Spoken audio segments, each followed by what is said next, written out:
All right, hey VC, I'm Jamie. Welcome back. We are back with another video, and as you can see, my son is joining us for this one. So this is another father and son session number two, I guess.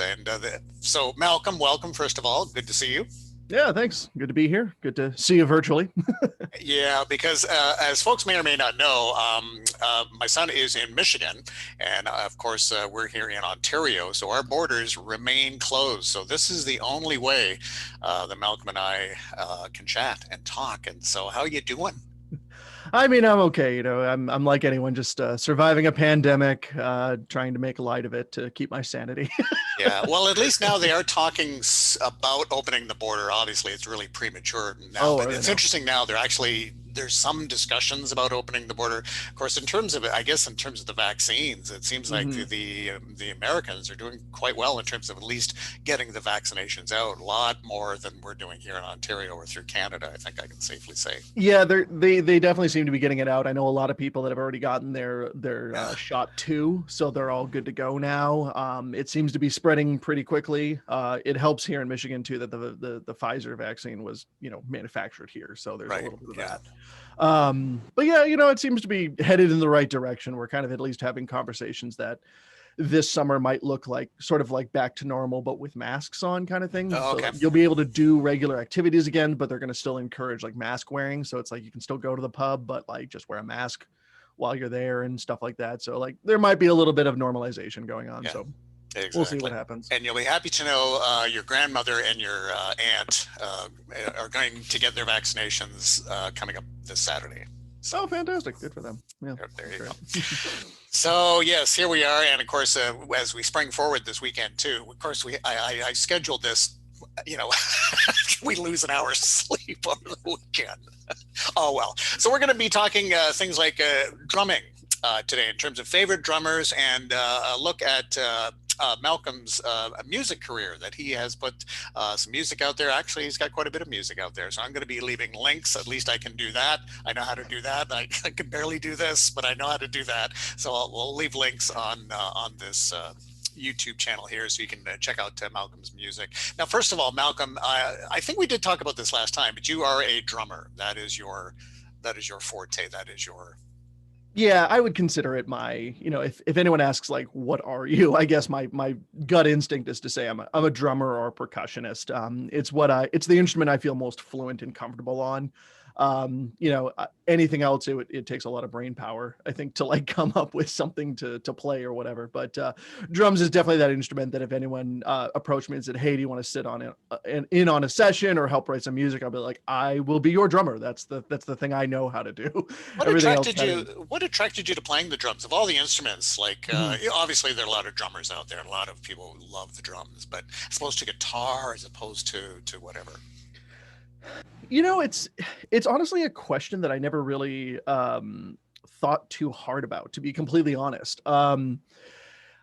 The story goes, whenever someone asked me this, honestly, I was downtown Stratford with my grandmother when I was in grade like 4 or 5, and we were walking past this music place called the Carpenter Shop, which eventually became Long McQuaid. And I looked in the window and there was this cherry like red drum set, and it just caught my eye like nothing else. I was just like, what is that? I want to play the drums. And of course, if you know my Nana, she's kind of one of those people where you can't say something to like that and then just be like, okay. And then we all moved on with our life because lo and behold, like 6 months later, I got that drum set for Christmas Wow. in peace. Where like, okay, for Christmas you have the snare and you have to learn how to use that, and then for like your birthday you'll get like the rest of it or whatever. And so that's kind of how it started. So I started taking lessons, and like very thankfully, you and mom had me signed up for like piano lessons early on. Yes, So I I did did. learn, so I like engaged with music, so I had an understanding of like what music was, and you were always sort of playing acoustic guitar in the house too and playing great music. So I think it was sort of natural that I was going to get into music at some point. It was just like what was going to be the thing to unlock the key, if you will. So I did that, took the lessons, and the lessons went pretty well. And then it was really when we went overseas that I started, joining the concert band in middle school in grade 7 and 8, Oh, okay. and like they didn't let anyone play the drums there. I wanted to bring my drums, but we were like, no, that's not going to happen. This is a small house, like we're not going to disrupt our Dutch neighbors with our. Yeah, and just to just interject, our family did spend about 3 years in the Netherlands. Oh, true. Yeah. So Sorry. just to let people know. Yeah, go ahead. Yes. So when I joined the middle school band, like they didn't let you start on drums or play drums because they really wanted you to learn a melodic instrument first. And I think maybe that was it. It was like it was the moment someone told me I couldn't that I needed to, Oh, which I really? think Okay. Huh. is a repeated theme throughout my life. As soon as you tell me I can't or shouldn't do something, it's like I don't know. There's a little punk rock kid in me that just says, "Okay, we're definitely going to do this now." Nice. So I got through grade 7 band where I played bass clarinet and tenor saxophone, learned that. And then in grade 8, I was finally allowed to start playing drums. And it was pretty competitive because there was really only one drum kit and there was 3 or 4 different kids that wanted to play drums. So if you wanted to play and play a lot, you had to be really good. So maybe it was that sense of competition, I guess. Yeah. There's a lot of competition in drums because it's kind of like, like it's like the goalie of a sports team. Like there's only one, really, and there's one and then maybe a backup. So that competitive nature, I think, really also just kind of drove me at an early age to practice a lot and try harder because it's like you couldn't just be another one, you had to be the one. So, and that continued in through high school too. I mean, if you wanted to be the drummer of the jazz band, you had to be really good to be picked to be the drummer of the jazz band or the concert band or anything like that.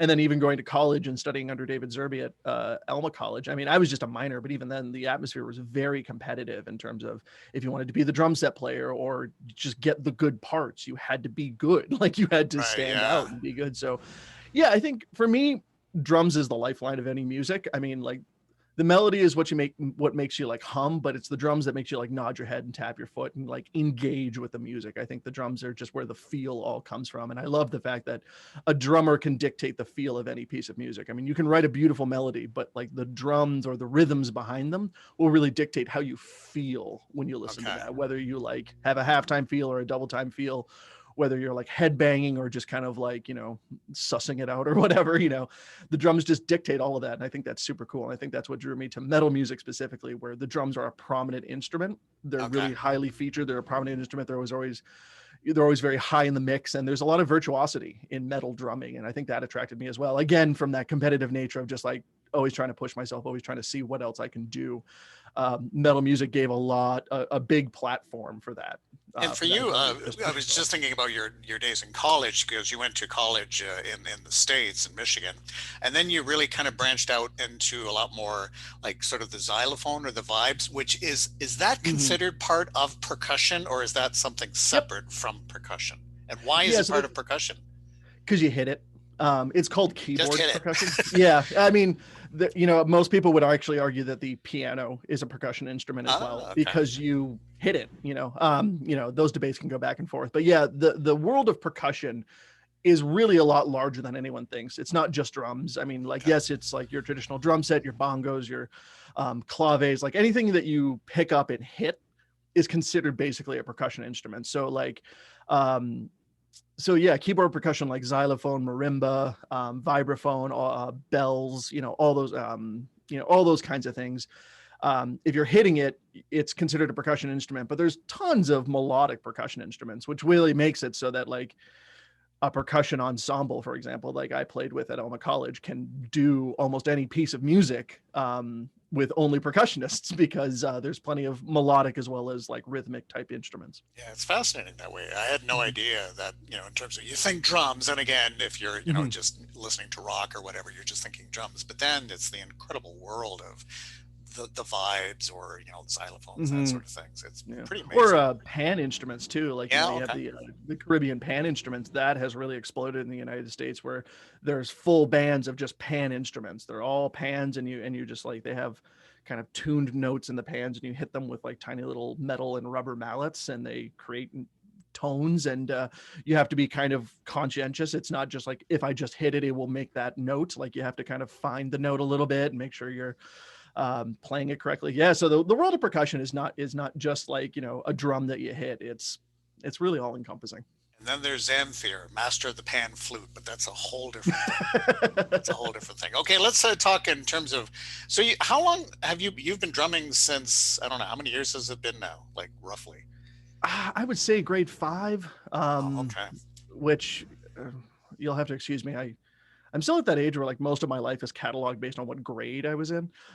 So I think I was like 12 in grade 5-ish, right? Like So you've 12. been drumming for quite some time, for a good while now. Yeah, I mean A over good a while. decade. Yeah, Yeah, about I would say probably about 15, yeah, 18 yeah. years now. Yeah, Now, in on and terms off. of listening to drummers, do you have a completely different perspective when you listen to drummers now, as opposed to obviously maybe when you were 12 or 15? Um, Yeah. are you attracted to certain different types of playing, or is it still the music first, or are you more attracted when you're hearing the drumming and that pulls you in? That's an interesting question. My ears are sort of tuned to hear drums, so there is that. I think as any musician develops, like you're listening for the thing you want to hear, so you start kind of tuning your ears to be able to pick out those specific frequencies that you're specifically trying to hear. I know this, and it's funny too because it makes me a different kind of mixer when I go to mix sessions of music or anything like that, because I can just naturally hear the drums a little bit better Yeah. then but and it's funny when you work with different people, because like when I work with my friend Emmett O'Reilly, he can always hear the guitar and the bass really well. I Yeah, don't hear and that can bass be a very big well. issue with bands too. I know certainly Hmm. through the years, it's always like the drummer just doesn't feel that the drums are being recorded properly or Yeah, properly in the mix, or this or that. That can always be a big issue with bands for sure. absolutely. And some of it comes from drums just suck to record, to be honest. Like Do they, or they're the are they just hardest. difficult? Are they? They're hard, they're expensive, it takes time, and there's so many factors that go into recording drums is the thing. In terms of a hierarchy of like complications. First of all, you have to have a really good drummer. Like to record well, you have to have a good drummer.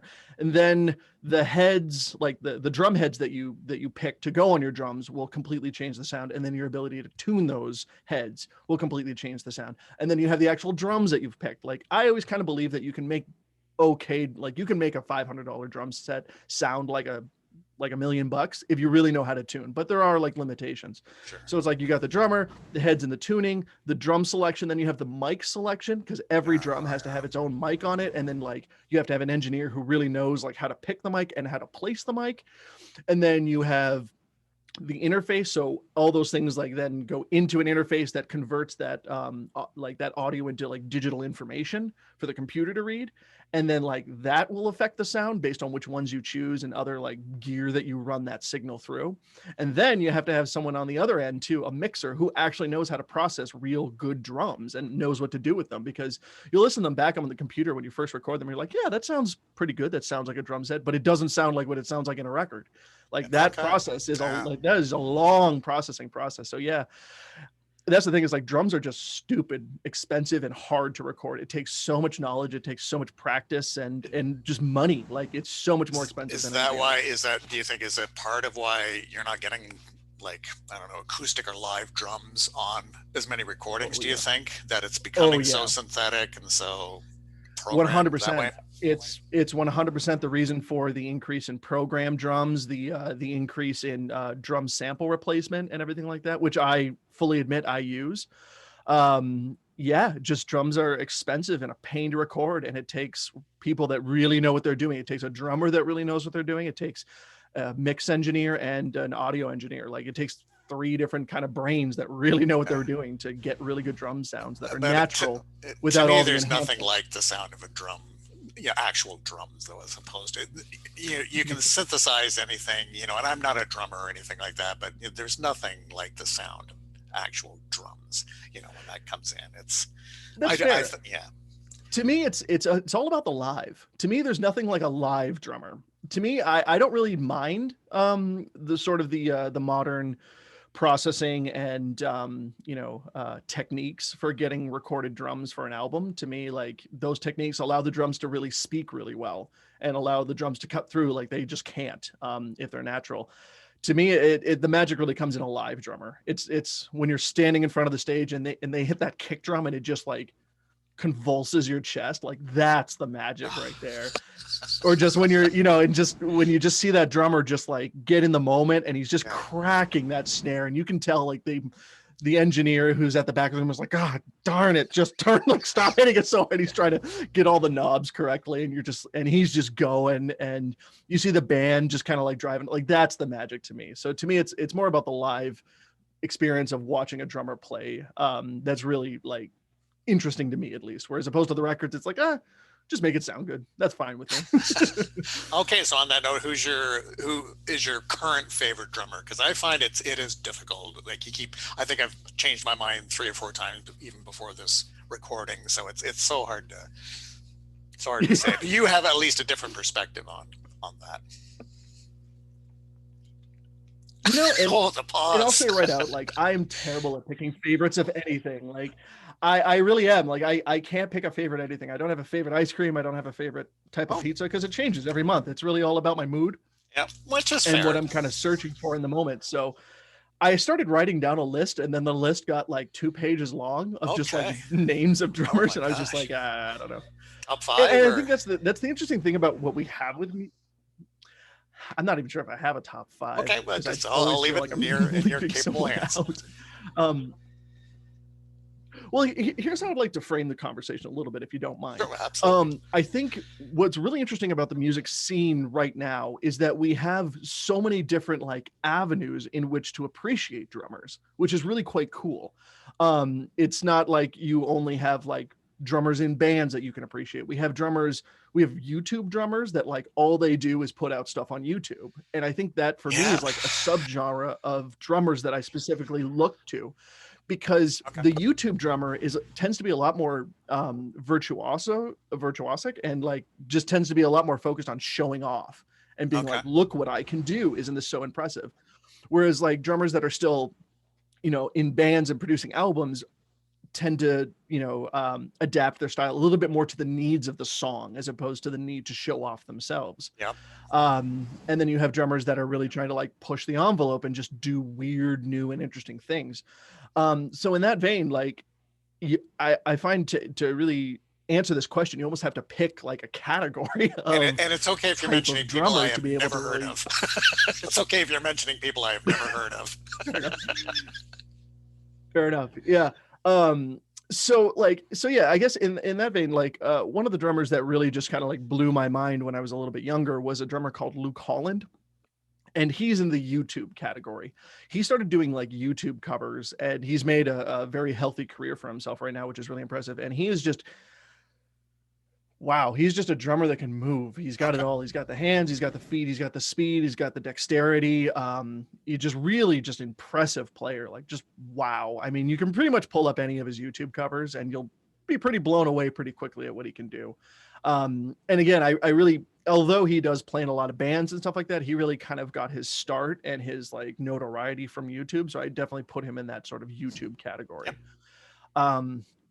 Yeah, I don't know. In terms of like early on, definitely listening to records that you were always playing.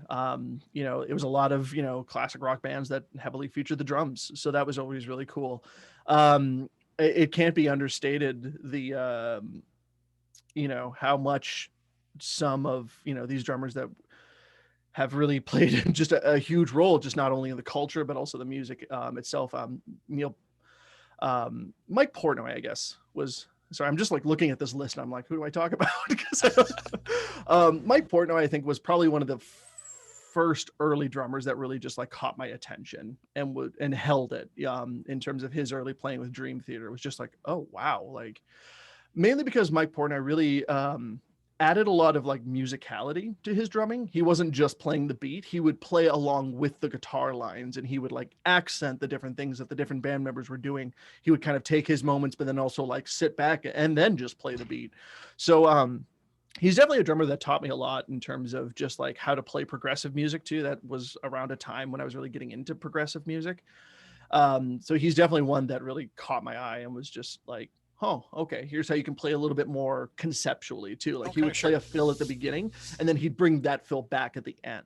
And that really kind of caught me up with like conceptual drumming and like, oh, okay, this is kind of cool. You can have themes in your drumming. You can have like rhythm themes that can come back and you can play in different ways. Like you can, play this pattern on the snare at this part, and then in the next part, play that pattern on your feet while you do something different with your hands to kind of build the tension. Like that's these cool little concepts that don't just play 1, 2, 3, 4, 1, 2, 3, 4, Yeah. So Mike Portnoy is definitely up there in terms of someone I will just always have a ton of respect for, and really just got me going. Nice. Nice. Um, right now, Benny Greb is a drummer I really, really enjoy. He's kind of a fusion drummer. Are you familiar with him? Benny No, Greb? He's does a no.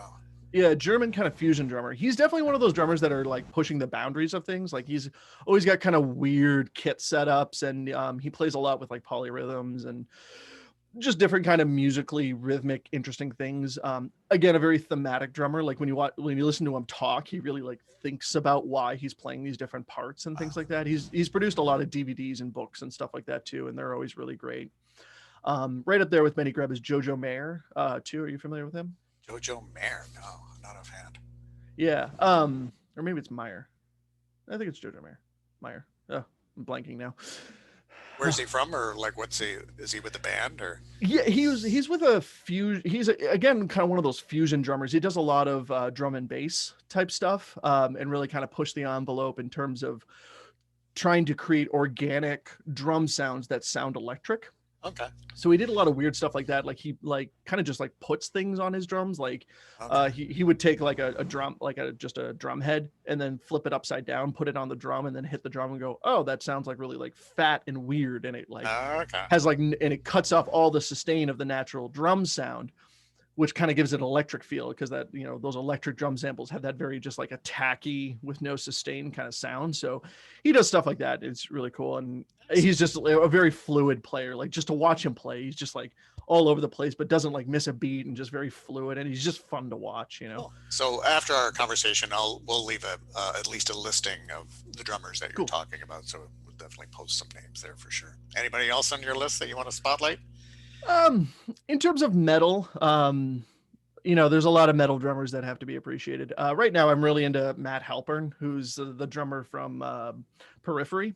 Okay. He's a cool drummer because he's brought a lot of the so metal drumming tends to be very grid oriented in terms of like everything is sort of lines up on a 16th note grid. The fills are very linear in that like you only play like one thing at a time kind of thing, but then you put them all together, so it's like and they tend to be just very kind of on the grid without a lot of fluidity. Matt Halpern, I think, for metal has brought a little bit more taste and groove to metal. Okay. He employs what are called ghost notes a lot, which like he was kind of one of the first drummers to start playing ghost notes. And then as Periphery got big, every drummer now plays ghost notes in metal. And it's basically just this idea that like you hit the main snare beats, but then you kind of sneak in other little snare hits underneath. Oh, And that yeah, kind of yeah. create the groove. So instead of like boom, boom, ka, boom, boom, boom, ka, you go boom, ka, boom, boom, boom, boom, boom, ka. So you kind of just like ghost these little snares in there. So it's called Yeah. ghost Oh, notes. cool. Very good. And his fill style is a little bit like kind of almost borrowing from like the gospel style of drumming, which again is very linear in nature, but they're just kind of a different way of like playing fills. It's just, you know, a characteristic of the style of gospel music that it has these really interesting drum fills. And he's definitely kind of borrowed some of that style and interjected it into metal. And it's really, really fantastic. Oh, very good. Nice. That's Yeah. some interesting artists there. Interesting artists for sure. I mean, yeah, that's the thing about drumming is I find that drummers, especially when I talk to other drummers, they're pretty genre neutral, if you will. Like Yep. definitely everyone has their favorite genre, but in terms of appreciating drummers, you can really appreciate a drummer from any genre because it's all about the rhythms. It's all about how they feel the music, and you know, you can appreciate that a lot.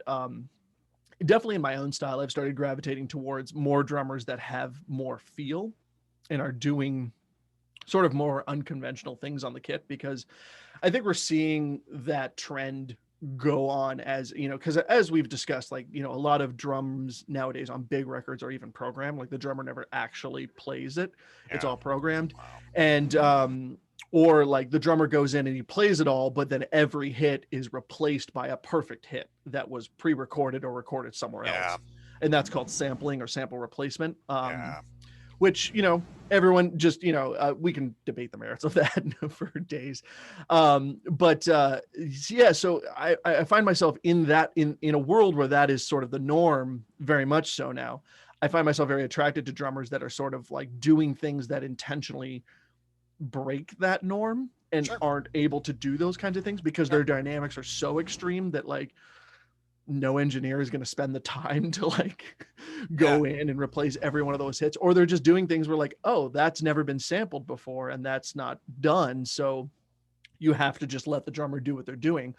That's where I kind of get like really excited about drummers just kind of breaking the mold, or just, you know, like there's a drummer for the band Animals as Leaders, Matt Garska, who is fantastic. He's, oh my gosh.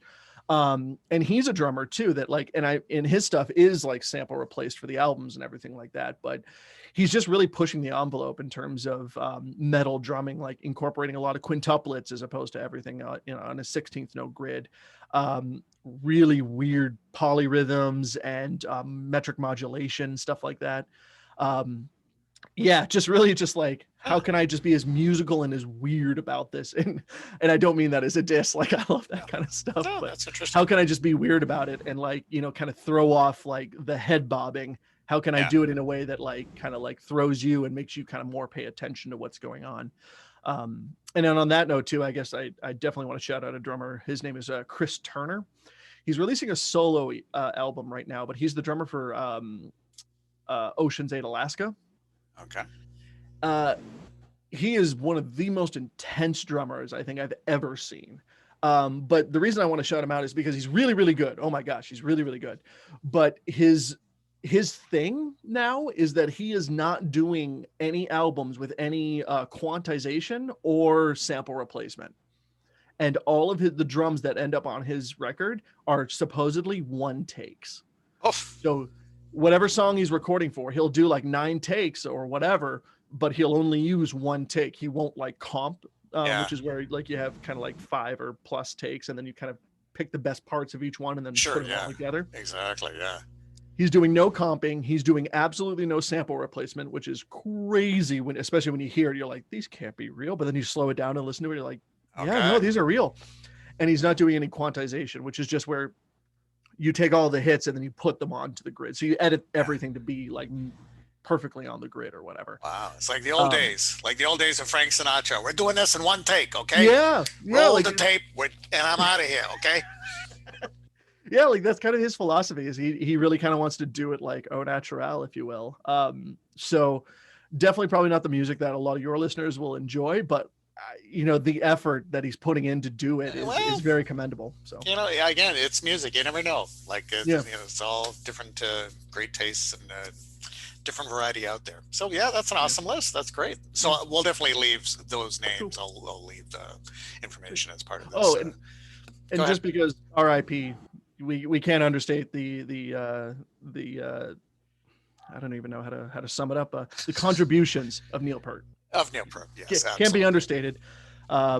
Just one of the absolute greats for progressive music, for musical drumming, for Canadian music. I mean, I would just be absolutely remiss if I didn't at least mention. And he had a big impact on me because I know you loved him, so I like made an intention to kind of get to know him as a drummer a lot more. And yeah, just like I just remember watching all of his solos on YouTube and just like, what is he doing? Like, why does it's just like their orchestrations, like they're little pieces of music all into themselves. They're not just like, look at how fast I can go. Like, they're these musical, they're these rhythmic musical percussion compositions, and they're so cool. Like, I remember, so there was this one time I was watching one of the solos and he was doing this ostinato pattern on his feet, which was like kick, hi-hat. So like boom, boom, and an ostinato is just a repeating pattern.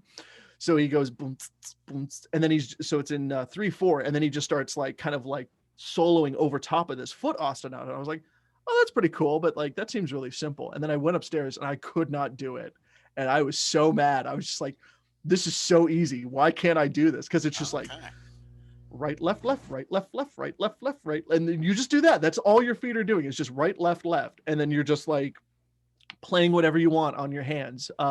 And I could not do the solo. And I spent like a year just practicing that ostinato and learning like everything that he did, like all the patterns. I didn't have it. Like, I don't have a 1,500 piece kit, so I couldn't, so I had 3 toms and 4 cymbals. There was no room in the house for that. Come on.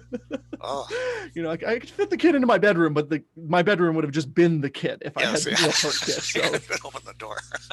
no, didn't even have the ceiling height for it. Jeez, I mean, I was Yeah, hitting yeah, my head yeah, on the ceiling sometimes. yeah, So, yeah, yeah. but yeah, just I have to shout out Neil because he that ostinato pattern just blew my mind, and it was just one of those great examples of just like when music is so simple yet so right. You know what I mean? Like Yeah. when it just hits so right, and just like this idea is so simple. There's nothing complicated about it, but it's difficult, it's challenging, and it stretches you. And it's like, yeah, that's what it's about. That's awesome. Excellent. So I'll just throw in mine. I don't want to spend too long Yeah. on mine because I've got some other things I want to get to with you. But I've gone back and forth and back. Ginger Baker is so wonderful from Cream.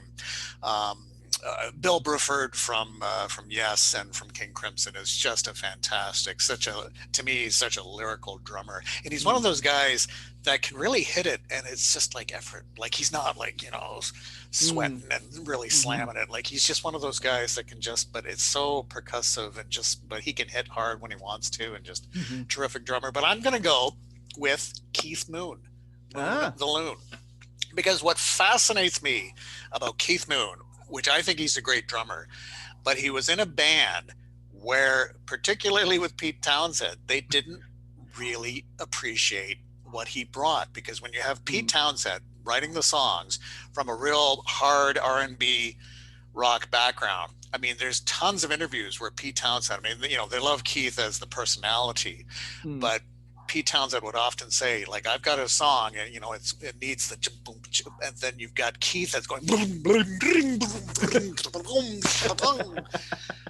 but that is what made the Who so amazing. Like Keith Moon as a drummer just elevated that stuff up to such a higher level. 100%.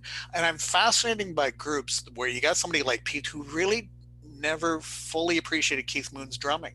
And you get so many bands like that where you've got bands like, how do you not appreciate this songwriter or this guitarist? And you got an example just like that. And again, Keith Moon, then his health really started to deteriorate, and then he really his drumming was deteriorating. He could barely drum by the end days. But for what Keith Moon brought to what was like good R&B, early rock and roll stuff, like it's incredible, the drumming that he brought to that could have been. And it's interesting then when they brought in Kenny Jones after Keith Moon, that was more to Pete Townsend's liking, that sort of small faces, straight ahead drumming.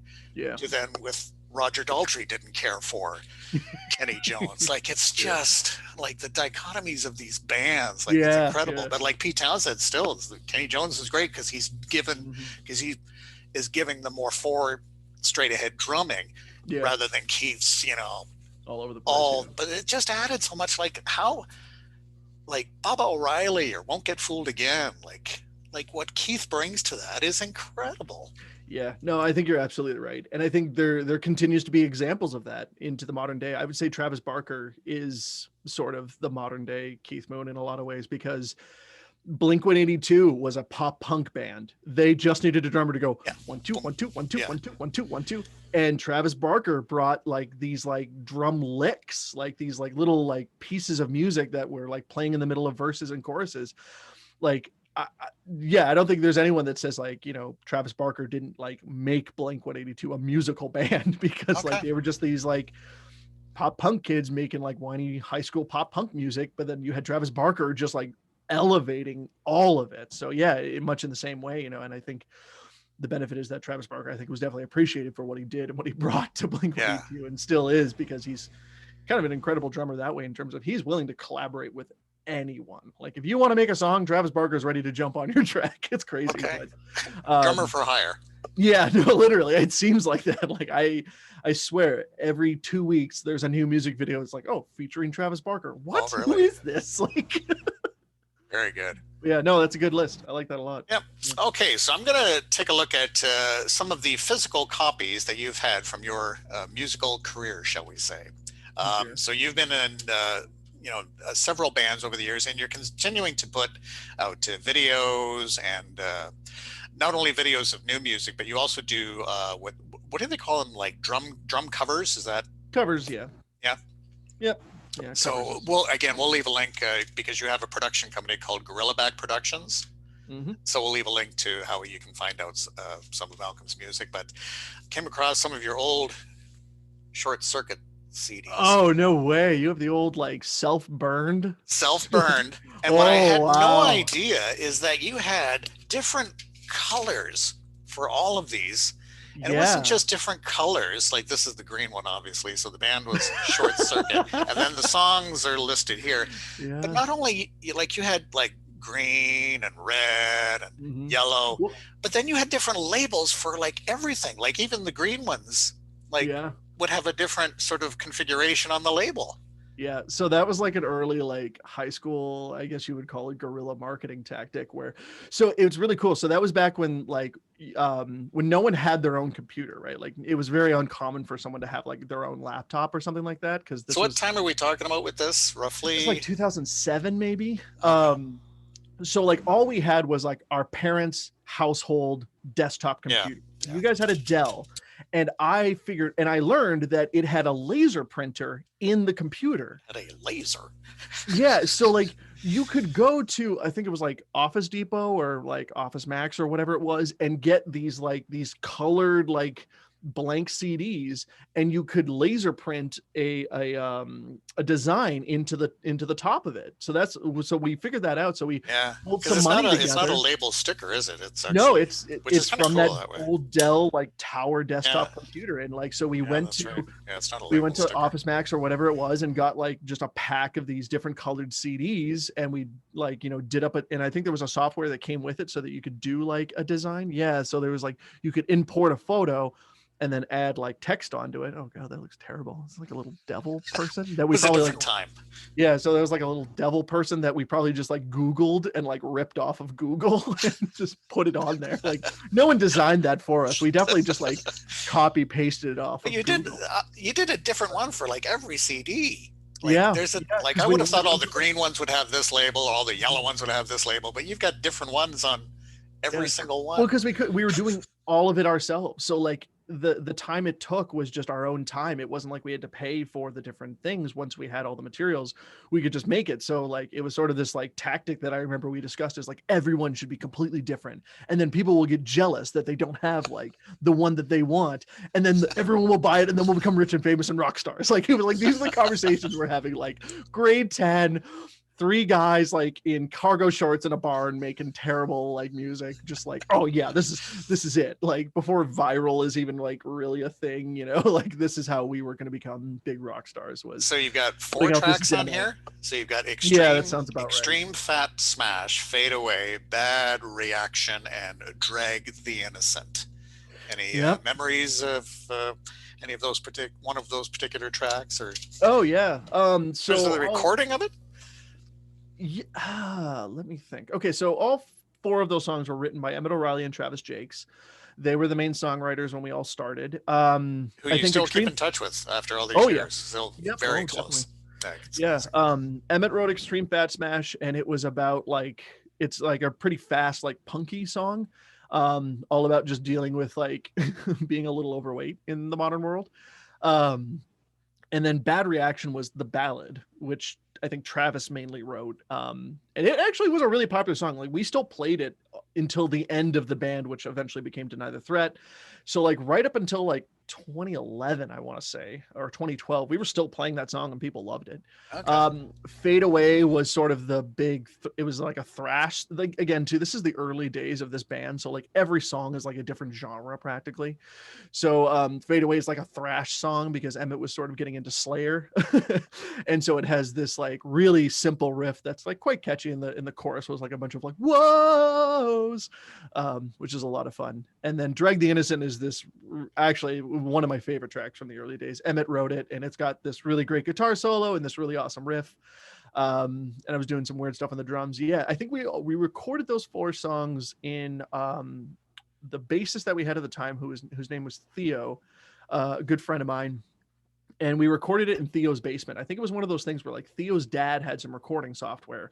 So we went to Long McQuaid and rented drum mics and an interface, brought it over to Theo's place and like hunkered down there for like 3 days and recorded this like 4-song EP Okay. that we just then handed out to people. Basically, we were just like, here. Like, I don't think we even asked anyone to pay for it. We just gave it to people. And you weren't on any like North American tour, but you did play some, I don't want to say dances, but you did have some gigs or some. Yeah. So we would play a lot of barn parties is what they were back then. Okay. So, like, back in high school, it was very common for like one of the, Through our sort of our rural setting here. Yeah, for the rural setting of Ontario.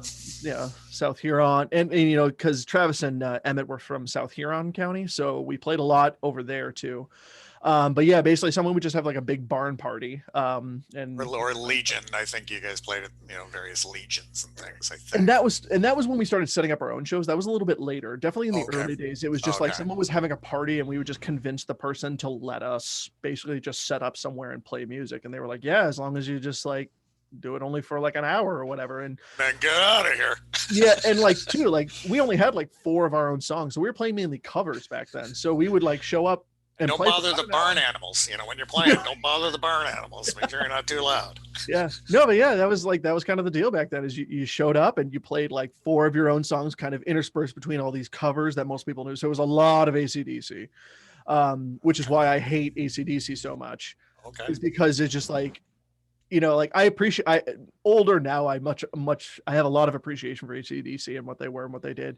As a high school student that did not want to play any simple drumming, I hated AC/DC, and I hated every time a drunk, high school kid came up and was like, play Thunderstruck. And I'm just like, no. Yeah. Like, no, I don't want to do that because I don't want to play. Yeah. It's like the jazz drummer that doesn't want to play, the top 40. Yeah, exactly. Like, it's like, oh, I don't want to play that bubblegum jazz. Like, so yeah, that was pretty much the band back then. It's like we wanted to do more, but like, we lived like 45 minutes away from each other, because I was in Stratford and they were in like Exeter area.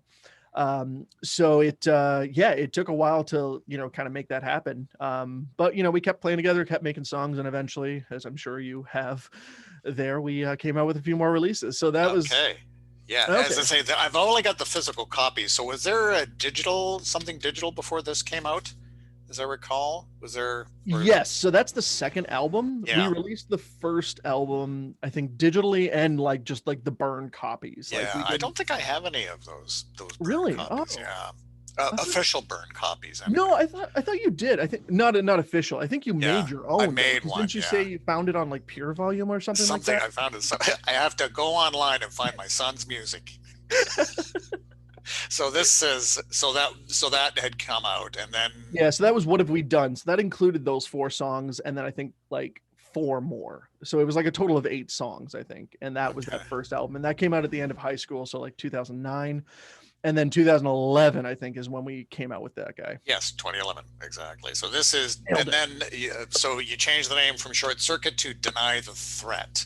Yeah, and that was with that previous release too. So What Have We Done, I think, was that record, and we called that one Deny the Threat. And then Perspectives came out in 2011, and we pretty much got right to work on that one because that first release took a while to finally do and put out, and we were kind of like done with most of those songs. So we were already writing like new songs and going about it.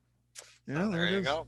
So again, tracks Superstar, Shine, Disco Party, The Zoo Life, Boxed and Gone, Still Beautiful, Suits and Ties, Can't Fake It, Story of a Broken Man, Dust on Your Bones, and Pathos. So who's in the band at this point?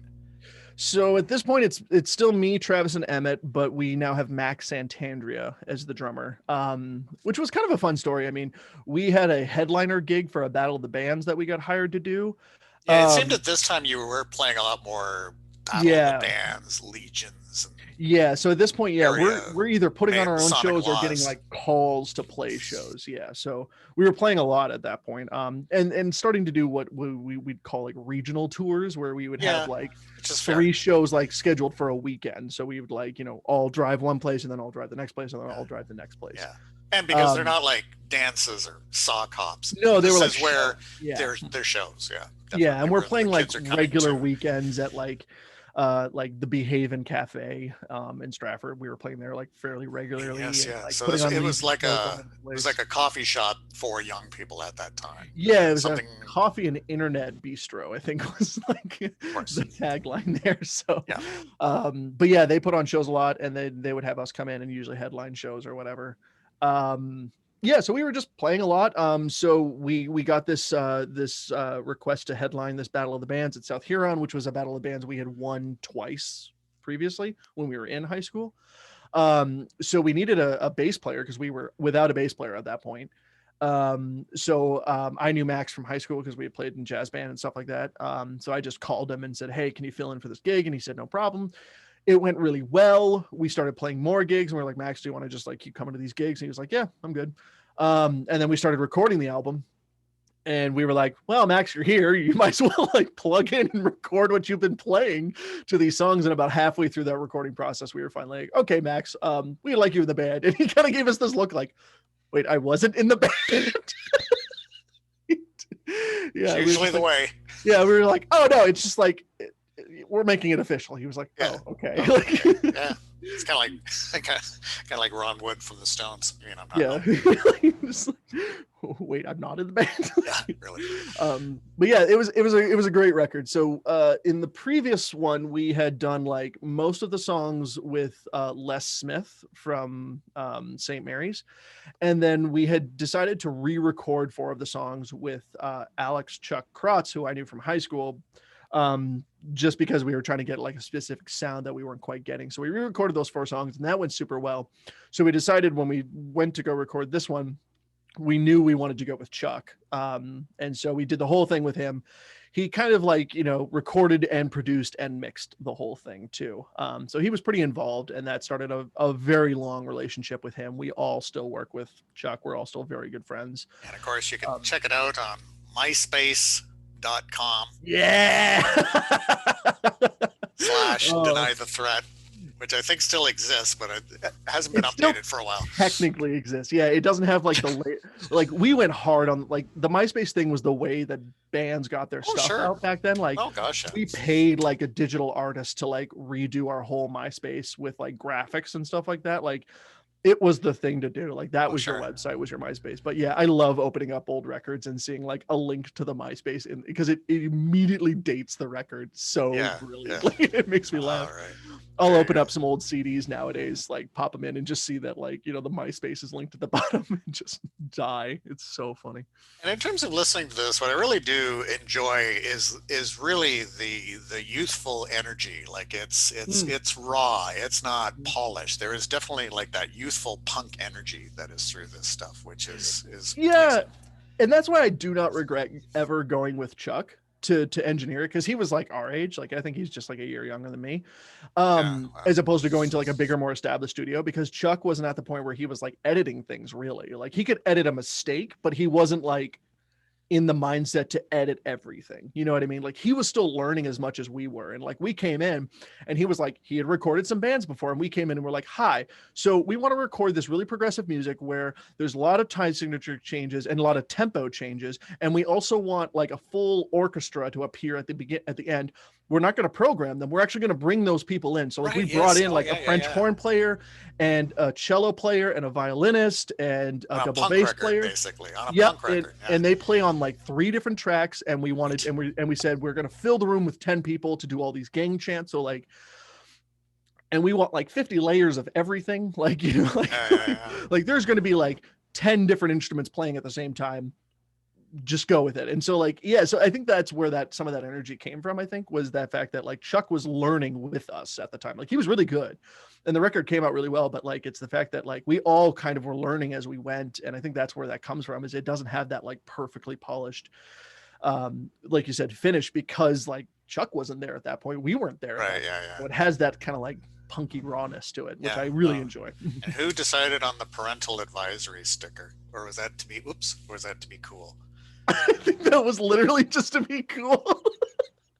I don't think that was like, I think that was like a last minute decision. Like, on an indie parental release. advisory, just to like, just no pressure from the record company or your parents. It wasn't your parents or any of the parents. 100%. I think it was we thought it would make us look more legit. Like we thought like, oh, if we put this on there, it'll look like a real record, you know? Dangerous. Yeah. And like, I think we even thought about putting like some of the FBI copyright warning on the back just for fun. Like, I think like we talked about doing it all, like just to try to make it look as legit as it possibly could. Cause like, that was kind of the point when you're a young band like that. Like, yeah, you're focused on making really good music, but you're also kind of like focused on trying to look as legit as you can to kind of trick people into believing that you're a bigger band than you are, you know?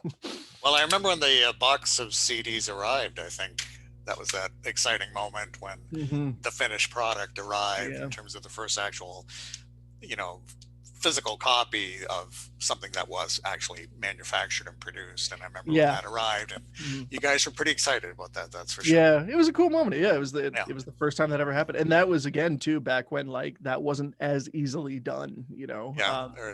I mean nowadays, like I did with my last EP, like you can just find a website and just order it. It's not hard at all. Yeah, It it's probably pretty wasn't that straightforward. hard back then, but it felt taboo to do it yourself. You know, Right. there was something about like a label had to do it for you or something like that. Otherwise, like, oh, you were cheating the system or something. I don't know. So after Deny the Threat, and then you guys kind of went your separate ways because you're going to different colleges, different work environments, that sort of thing.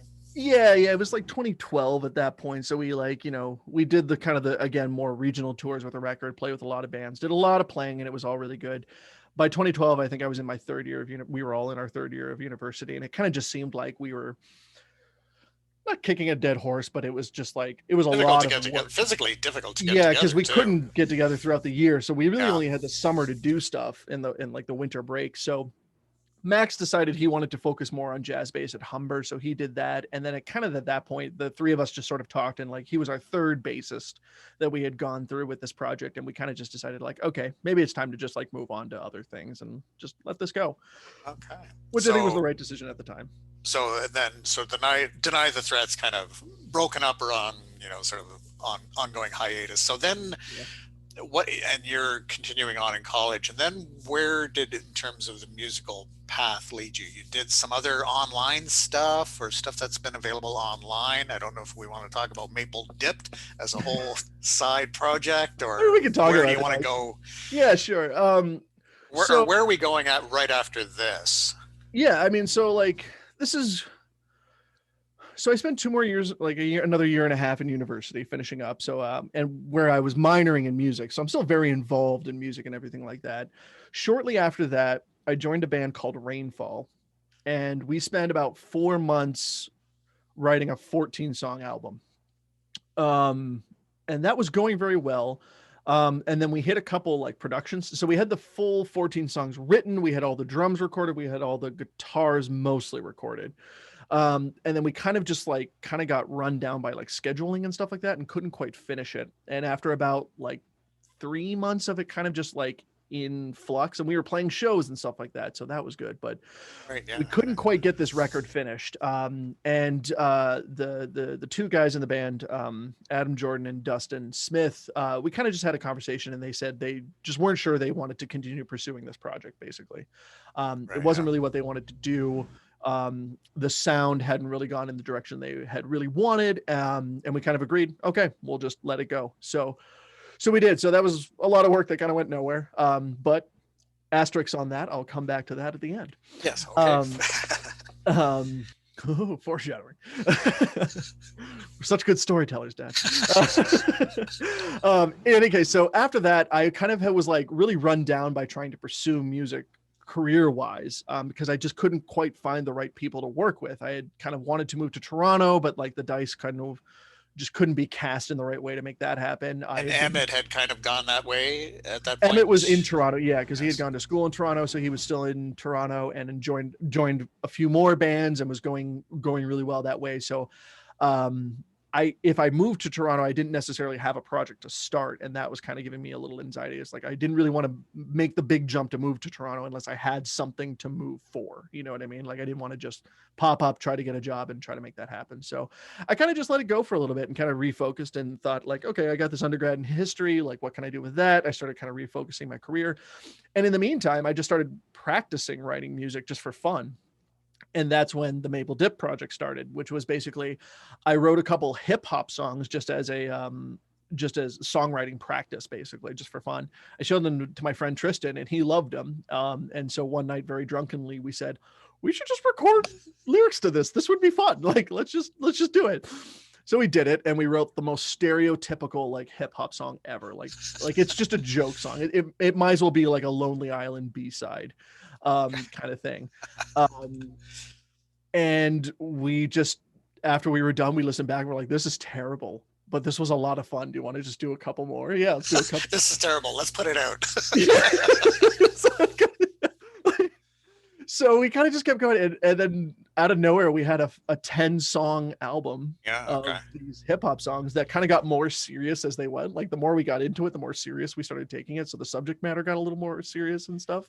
And there's no like a physical copy. You no, put this out digitally, as I recall. Yeah, no, we weren't going to take the risk of having like, physical evidence anywhere that we did this. Well, digitally though, if it's out there.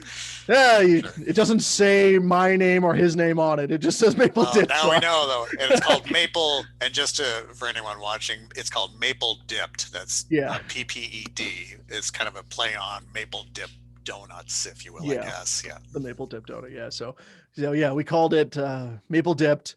And I think we called the album Deep in the Maple, just to really, just to really hit it home. So yeah, it's 10 songs. I think the music and some of the production, and that's how I really actually started getting more into production. Like I had been doing like audio recording with bands and stuff like that, but I was never the lead on anything. I was kind of just helping out and doing stuff.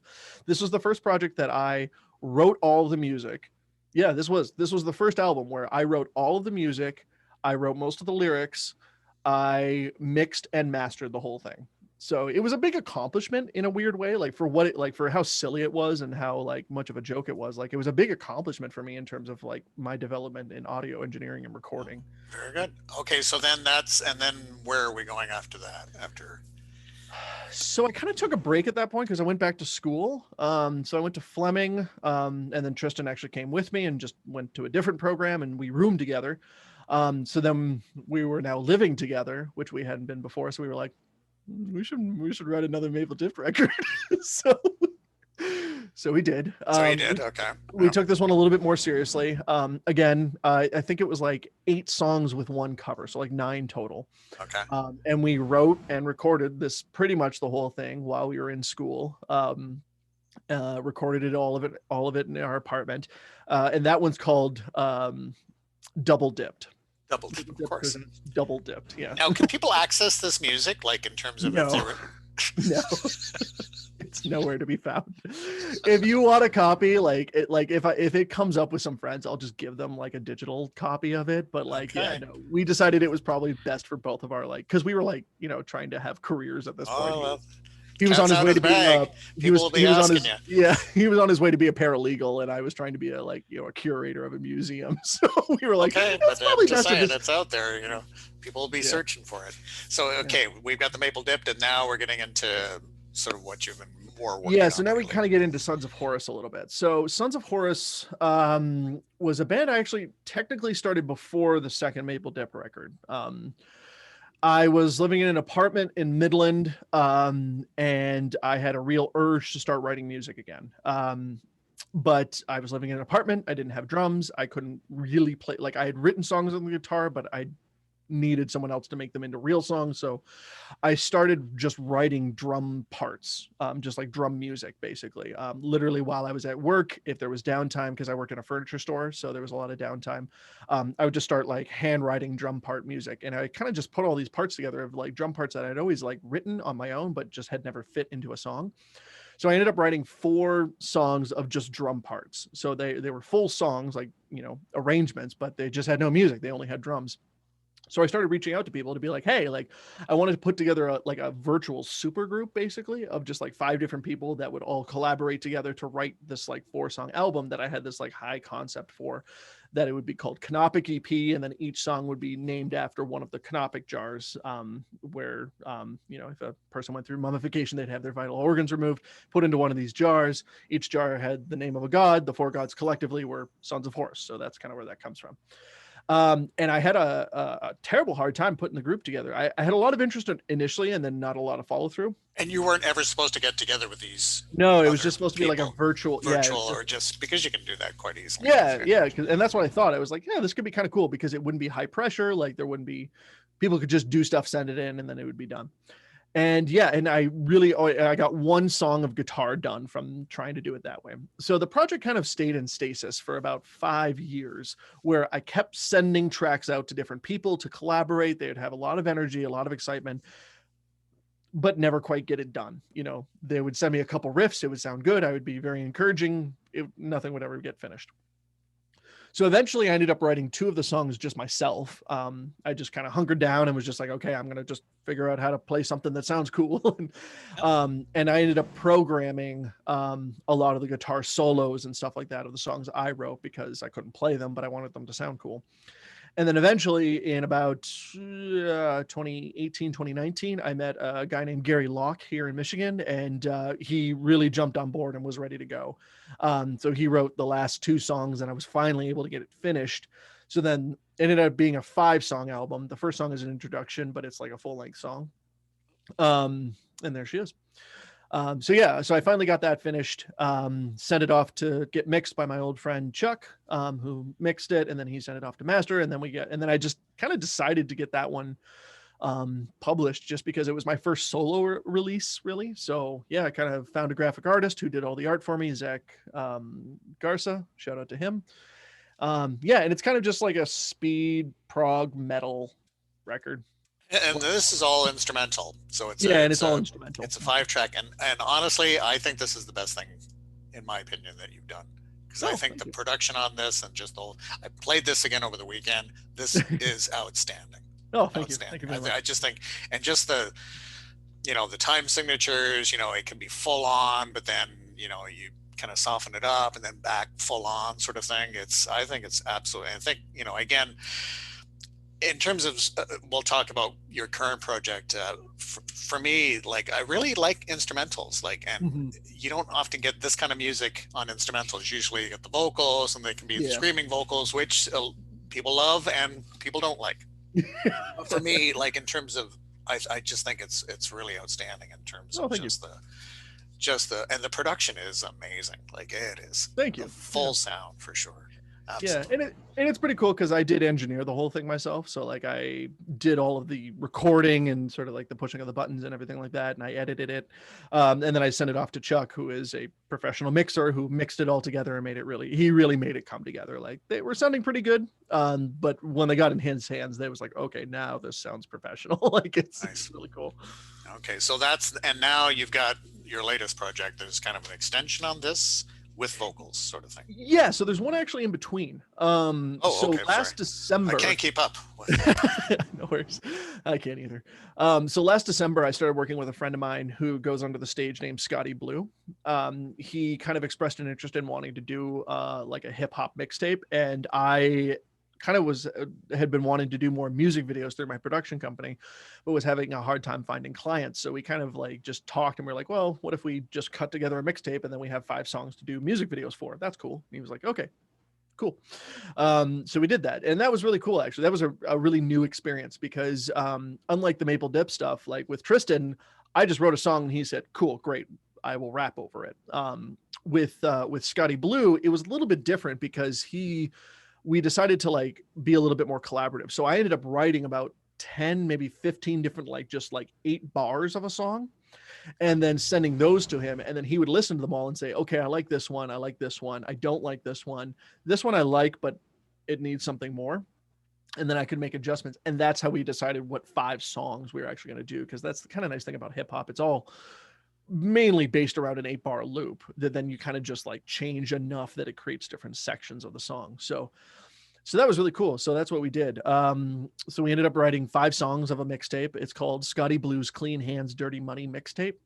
And the thing is too, it's like I love doing EPs and I love doing mixtapes now because like there's so much room for experimentation. Like there's not the pressure of like cranking out 10 plus songs. Okay. You kind of just do what you need to do, get in and get out. Yeah. And mixtapes especially are inherently experimental. Like they're not supposed to sound like necessarily cohesive. Yeah.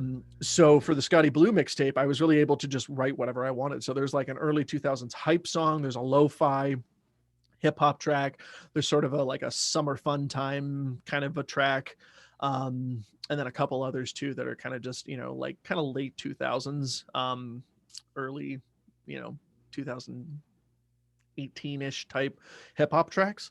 Okay. So that was a really fun project. Yeah, so we put that out in December and it's gotten really great reviews. People have been pretty happy with it. And then we ended up actually doing a live session of the lo-fi track Countertops. We got Scotty Blue in with 3 other musicians who played the track live, and I did the audio engineering of the session and filmed it and put it all together into a video. Oh, that very good. I think it looks really great. I'm really happy with it. I think it Now, an came out. obvious question: which do you prefer, like the hip hop or the heavy? I don't know, can we call it heavy metal or punk, or I don't know what Just you call metal. it.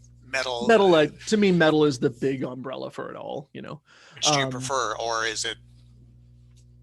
I think you probably prefer more of the metal side, but you do like the experimentation with the hip hop side. I think that's it. Yeah. I think like both serve a different purpose for me. For metal, it's kind of, that's my expression is like through the metal music. Like that's how I prefer, like that's the art I prefer to make. And that I think represents me and what I would like to do with art.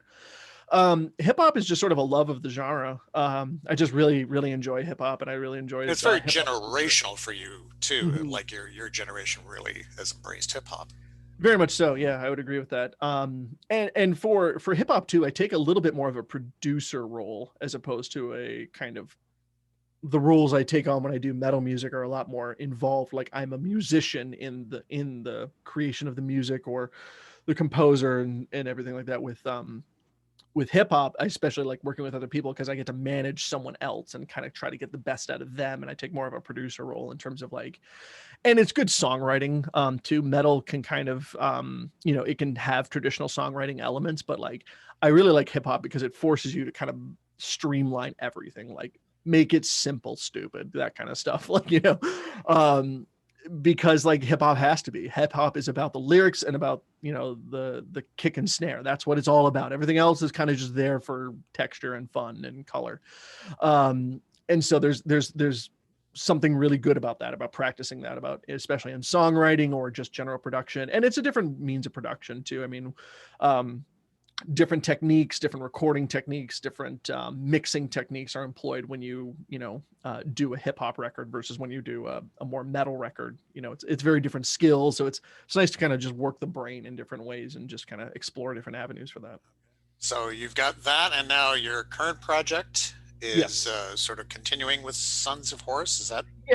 Yeah. So I learned a lot from doing the Canonic EP, from it taking 5 years to doing all of the recording myself, to doing the writing myself and stuff like that. So pretty much every decision that I made for Revolution EP has been based off of Canonic EP. So what I really learned about Canonic EP was I really like writing music and I want to do more of it.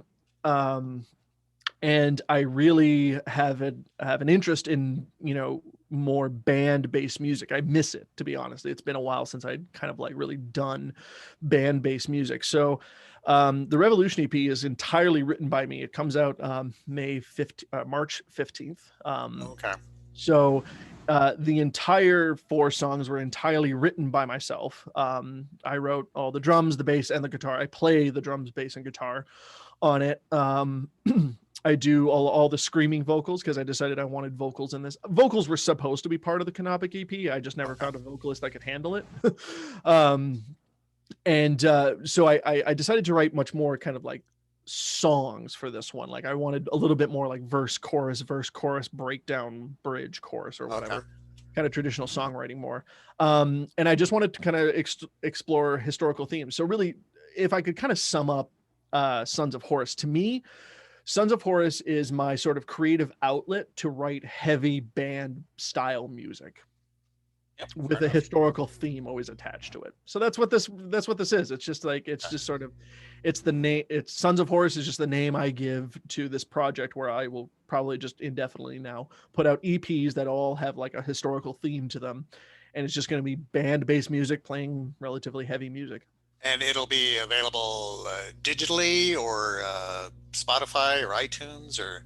Yep. So this one's going to be another just digital release. I did the physical for Canopic, and that was really cool. But I'm Glad you did, because I'm put, still this is the vinyl community, and we do like our true, physical copies. So true, yeah. it's good to have a physical copy, or at least have a special one for your dad. Okay, fair enough. Special crafted one for your dad, so I don't Yeah, have to there you go. search the internet.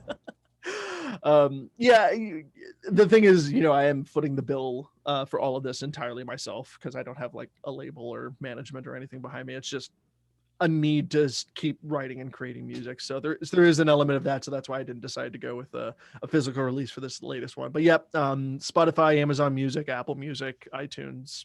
And You'll that's find it for the new album that's coming out, or is that also yes, for this? Is this both. available? Yep. Mhm. Okay. Yep. I have a streaming. I have a service that I just subscribe to that Oh, pushes. okay. I just upload to them, and then they push my music onto all the And I platforms. still So think you should put this out, at least digitally, yeah, I like on probably like should. a Spotify. I think people would really enjoy this. I think Yeah, you I should. mean, Can't people be got that a. hard. Yeah. I mean, people got a real kick out of. We did a reunion session last And year. then yeah, we should mention that. Yeah, so that was a lot of fun. That's available online. So with links on your Mhm. website or YouTube channel, you can check Yep, that you'll out, find which that is there. really entertaining. It's great. We're really well filmed. Thank you. Yeah, Really well it worked filmed. out. Yeah, and it was fun. It was just yeah, it was kind of just an idea I had one day. I was going through old files, just kind of cleaning up my archive drives, and like found my Deny the Threat folder with just like everything, and I spent like 3 hours just going through it. And yeah, it was great. And I just kind of got this inspiration of just like, hey, we should just all get together and play 4 of these songs and like shoot it, and then just have this like nice little memento of like, getting back together. So I just messaged all the guys, including Chuck, and said, hey, like, I have this idea, do you want to do like a 4-song session? And everyone was really on board. And it was great. Chuck found the studio space, which was Scary Gnome Productions studio, which was phenomenal to be in, which like literally finished being built the day before we got there. So And was that was this? good timing. I can't. In terms of the timing too, is this just pre-COVID that you guys were able to get together? It didn't come out till a bit Yeah, later. we did it October 2019. Yeah. So That's when we did the session, and then yeah, pandemic happened. yeah. So in terms March. of, because you guys are working up a sweat those It was hot sessions. in there. It was very hot. Yeah. So that was pretty nice. And then it came out sort of during the, when did it come out? It was released sort of 2020 February late. 2021 Oh, February. or February 2020. Sorry, yeah, February 2020. So almost actually 2020. just before the Yep. pandemic Yeah, came so we in, released it so right there. sort of thing. So okay. So yeah, the Deny the Threat reunion, and so I think we pretty much, I think, covered everything. Now it's interesting because anybody who watches my channel know I do have a thing about spines. So it's interesting. The first Short Circuit, nothing on the spine because these are burned CDs, and then Deny the Threat comes out, but then on the spine it only says Perspectives. There's no Deny the Threat. It just says Perspectives. And I remember, and you said that to me when you got it, so I made note of it. So, And so finally, here we go. Look at that. Sons of Horus, Canopic EP, perfect on the spine and the right way too. yeah, I did that for you. Like that was all for you, because I knew, because you let me know that you were disappointed with how this Perspective spine looked, and I was like, okay, I made note, and I came back. Well, thank you. And so, yeah, I think that's going to just about wrap it up. In terms of, though, if you've got some drumsticks, what is a paradiddle? And why is that always the first question for drummers? What's a paradiddle, and why is a paradiddle always come up as, is it just a silly word that?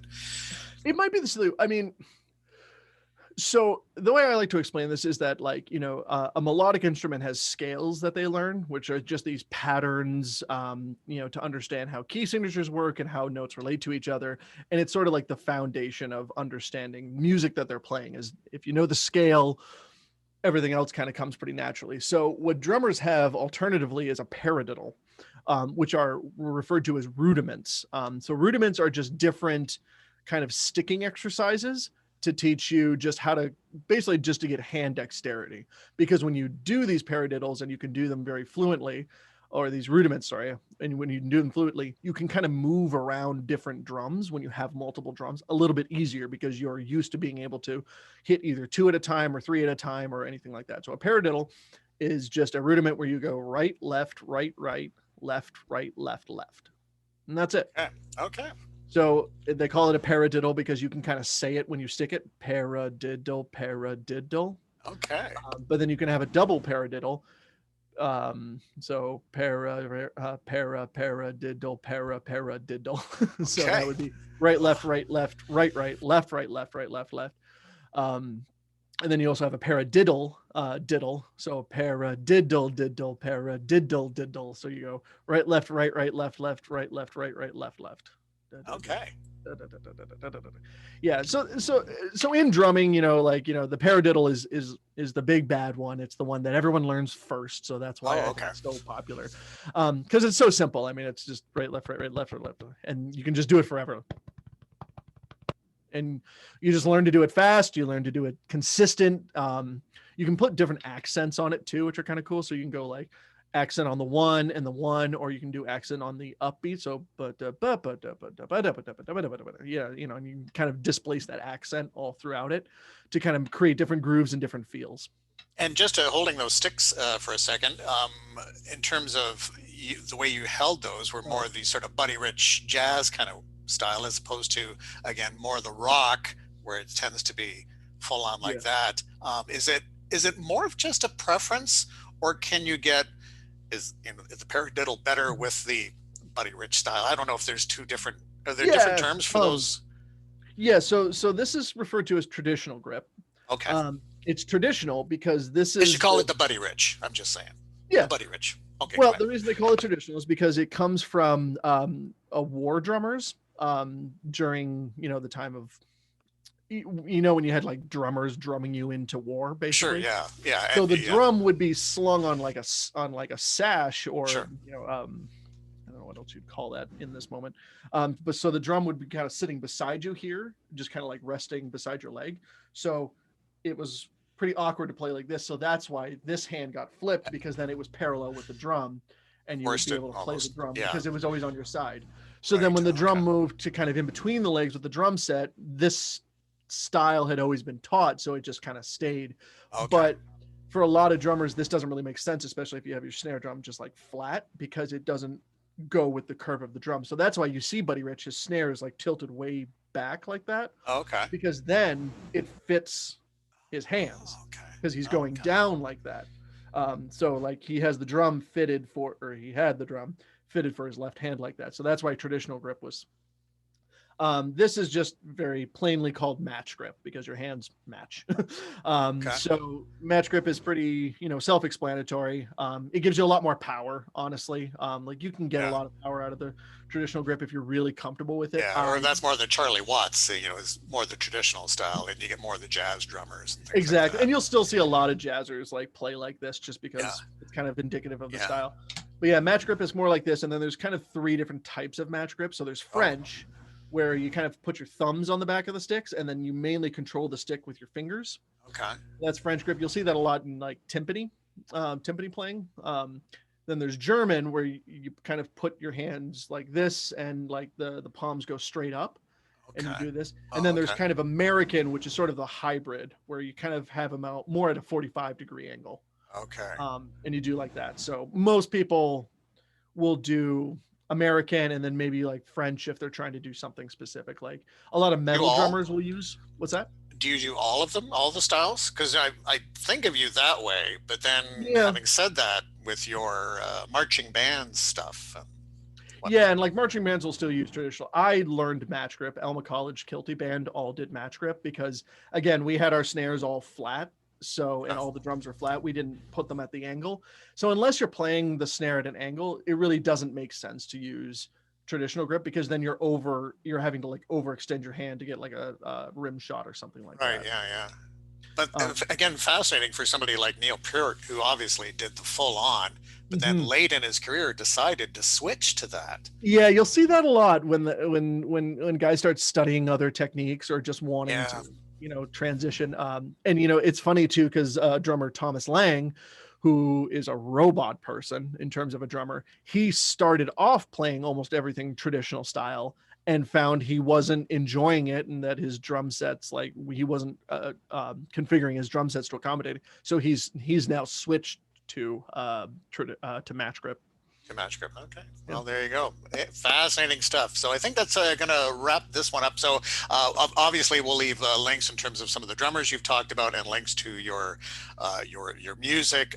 What's the best way if they're not looking at the links just in terms of your website or on either Facebook or YouTube?